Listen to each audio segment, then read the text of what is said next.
পাচ্ছেন আমি এখন কোথায় রয়েছি? এই মুহূর্তে আমি দাঁড়িয়ে রয়েছি কলকাতার ব্যস্ততম অঞ্চল ডালহাউসি চত্বরে।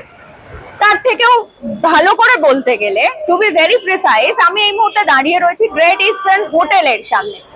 হোটেলের যে গেটটা সেটা ওইদিকে পিছনটায়,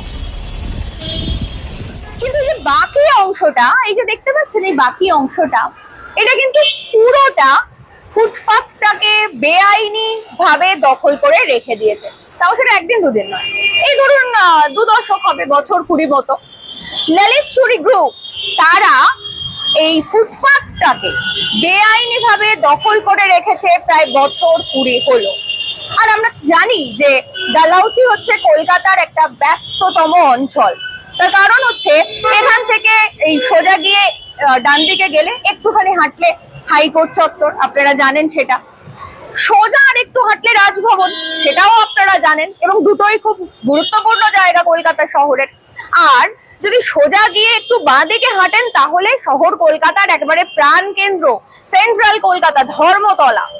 এখানে প্রতিদিন হাজার হাজার মানুষ আসেন, প্রত্যেকদিন হাজার হাজার মানুষ এখান থেকে বাস ধরেন, বাসে ওঠেন, বাস থেকে নামেন।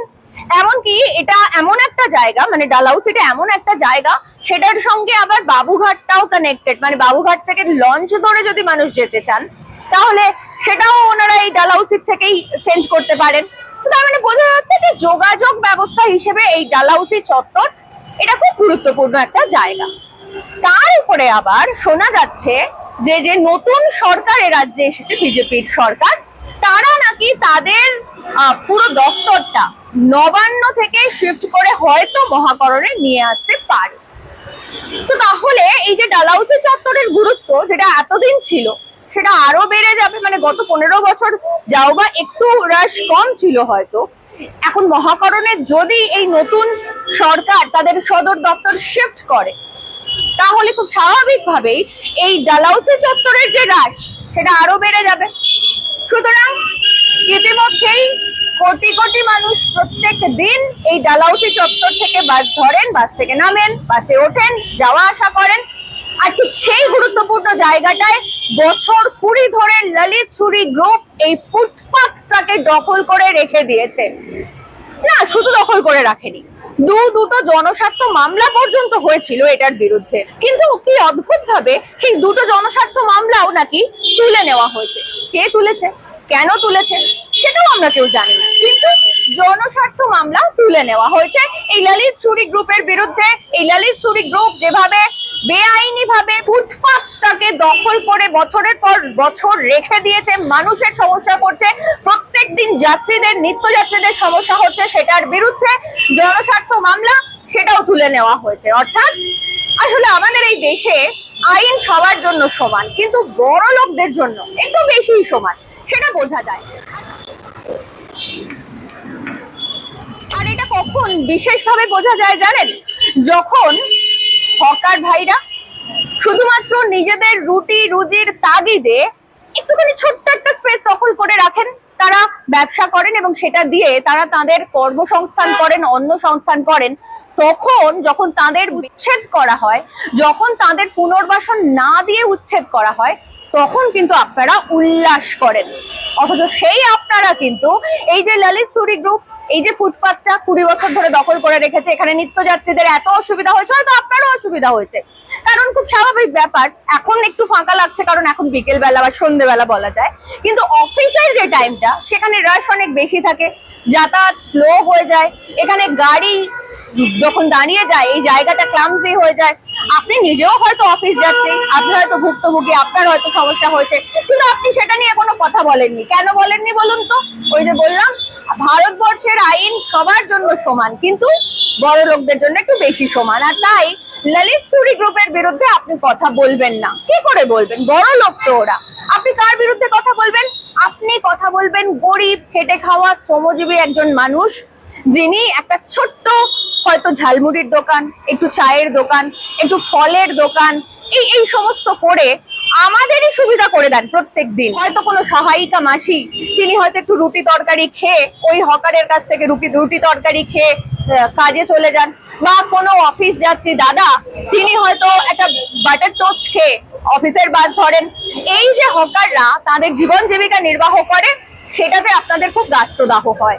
স্বাভাবিক, গরিব মানুষ, আপনি যা খুশি তাই বলতে পারেন, তার উপরে আবার আপনার সরকার, এখন তো আপনি যা খুশি তাই করতে পারেন, তাই বুলডোজার চালাতেই পারেন। কিন্তু হিম্মত আছে এই ললিতসুরি গ্রুপ, এই যে 20 বছর ধরে এটাকে আটকে রেখেছে অবৈধভাবে ফুটপাত দখল করে, সেটার বিরুদ্ধে বুলডোজার চালানোর? না, হিম্মত নেই। বড় লোকদের বিরুদ্ধে, পুঁজিপতিদের বিরুদ্ধে কথা বলার হিম্মত আপনাদের নেই। আর সেই কারণের জন্য আপনারা এভাবে বেআইনি ভাবে এইভাবে পুনর্বাসন না দিয়ে মানুষের মাথার ছাদ, পেটের ভাত কেড়ে নিতে দেখে উল্লসিত হন। ঠিক যেভাবে গুজরাটের কচ্ছ এলাকায় একরের পর একর জমি নরেন্দ্র মোদী রাতারাতি আইন বদলে আদানির হাতে তুলে দিয়েছে, এমন ভাবে তুলে দিয়েছে যে গুজরাটের যে কচ্ছ বর্ডার, সেটা হচ্ছে পাকিস্তানের সব থেকে কাছের বর্ডার। তো যদি সত্যি সত্যি কোনোদিন পাকিস্তানের সঙ্গে ভারতের যুদ্ধ হয়, মানে আমি এই অপারেশন সিঁদুরের মতন মিথ্যে মিথ্যে যুদ্ধ বলছি না, যদি সত্যি সত্যি কোনোদিন পাকিস্তানের সঙ্গে ভারতের সত্যি যুদ্ধ হয়, তাহলে ভারতবর্ষ সেই অঞ্চলে, সেই বর্ডারে সেনা ডিপ্লয় করতে পারবে না, কারণ ইতিমধ্যেই ওখানে আদানির পাওয়ার প্ল্যান্ট হয়ে গেছে এবং সেই পাওয়ার প্ল্যান্ট থেকে প্রতি বছর 400 মেগাওয়াট বিদ্যুৎ পাকিস্তানে যাবে আর কি, পাকিস্তানের সঙ্গে ব্যবসা হবে, সেই ডিল পর্যন্ত হয়ে গেছে। তখন আপনাদের দেশপ্রেম জেগে ওঠে না, তখন আপনাদের রাষ্ট্রপ্রেম জেগে ওঠে না।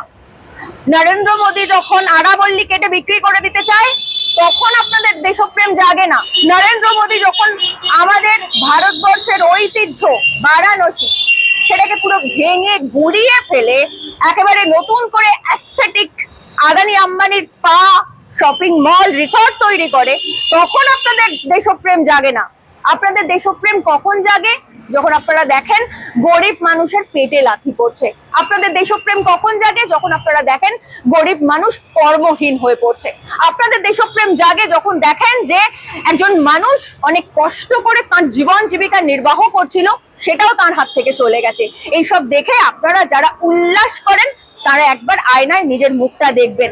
আর পারলে আপনার সরকার, আপনাদের সরকার, আপনাদের বুলডোজার প্রিয় সরকারকে বলবেন, যদি দম থাকে তাহলে এই যে বেআইনি ভাবে ফুটপাত দখল করে ললিতসুরি গ্রুপ বছরের পর বছর ধরে নিত্যযাত্রীদের সমস্যা করে চলেছে, অসুবিধা করে চলেছে, মানুষ সমস্যায় পড়ছেন এই ফুটপাত দখলের জন্য, এটাকে যদি দম থাকে শুভেন্দু অধিকারী যেন বুলডোজার দিয়ে ভেঙে দিয়ে যায়।